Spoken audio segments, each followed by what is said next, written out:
Mesdames et messieurs les rushers, bien le bonjour. Nouvelle vidéo aujourd'hui consacrée au deck free-to-play. Donc le deck free-to-play de la semaine. On va profiter de la faction Domaine des Ténèbres. On va mettre 3 cartes du Domaine des Ténèbres. Le Mage de Cristal, le Vampire, le Gel, qui seront accompagnés du Bombardier et de la Dryade. Donc la mécanique va être simple. On va essayer d'avoir un maximum de Mages de Cristal sur le board. Sur l'early game, on va mettre beaucoup de vampires, ou alors des gros tiers, de manière à grind le mana le plus rapidement possible, tout maxer, et ça va nous permettre vraiment de tenir sur la durée des vagues avec ce deck, et de battre notre adversaire. Allez, sans plus tarder, on se lance une petite game. J'ai essayé de snipe du chaman toute la matinée pour la vidéo, j'ai pas réussi. Mais c'est pas grave, je pense que ce deck reste viable malgré tout, même contre du chaman. Donc là, directement, on va aller booster le vampire. Et on va venir mettre les points de power-up directement dans le vampire. Ça va optimiser notre rendement en mana. Et c'est ce qui va faire qu'on va être performant dans la durée avec ce deck.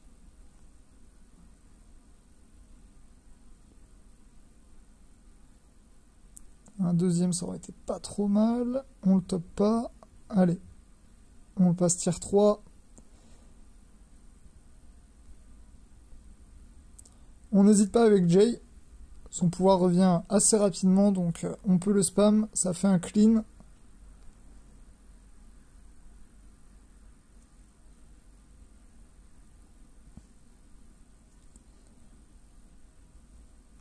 Donc en face, on a du cultiste.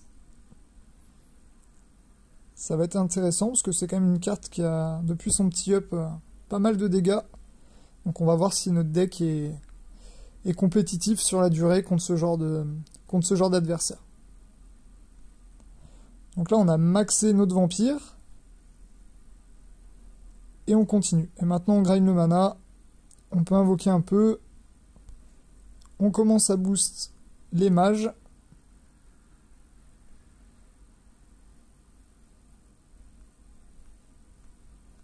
On peut remplir le board.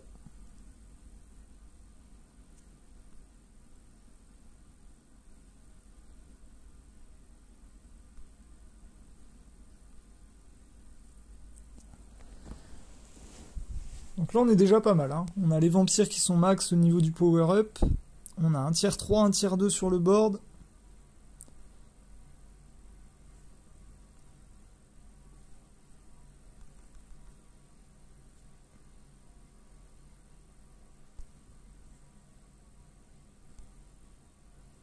Allez, le dompteur il se fait détruire.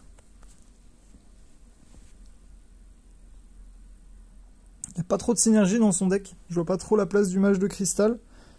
Surtout là, il a un T4 en plein centre. Il va vraiment s'embêter lui-même pour relier ses cultistes ensemble.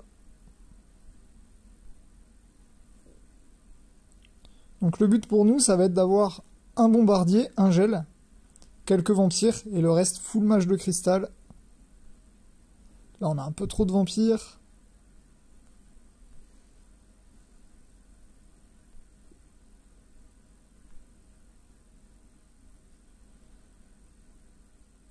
Alors, on peut mettre des points et dans le gel et dans le bombardier.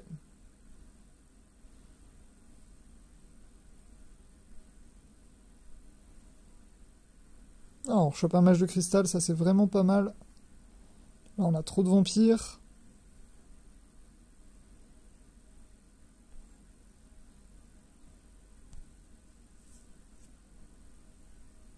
Allez, le Mage de Cristal est bientôt à fond. Allez, c'est bon. Au suivant, on peut invoquer un petit peu. On voit qu'on subit, il reste 30 secondes.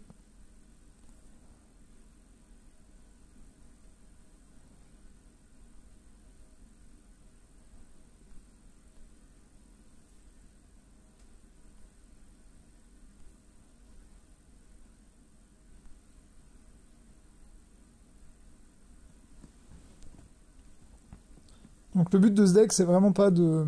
On va subir sur les vagues.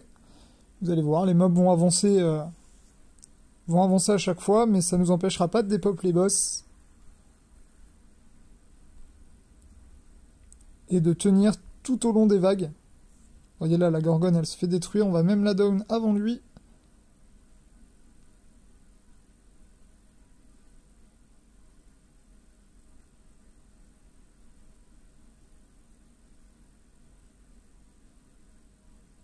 Ça va peut-être même toucher chez lui, il va juste le mage de cristal et...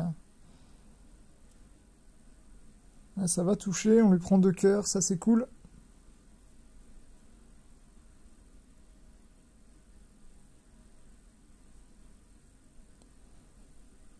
Et maintenant on n'a plus qu'à faire la même, 1 minute 15, on tient. Donc c'est pareil, ça va avancer, c'est pour ça qu'on a le gel, pour ralentir, pour tempo.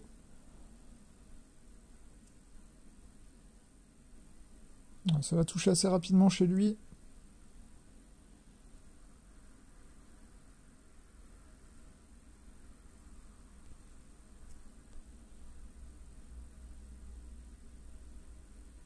Vous voyez, hein, ça décolle même pas de notre spawn.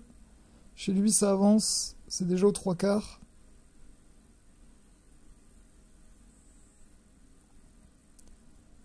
Et on win là-dessus. Voilà. Donc le deck free-to-play, assez accessible. Il n'y a pas de grosses cartes dedans.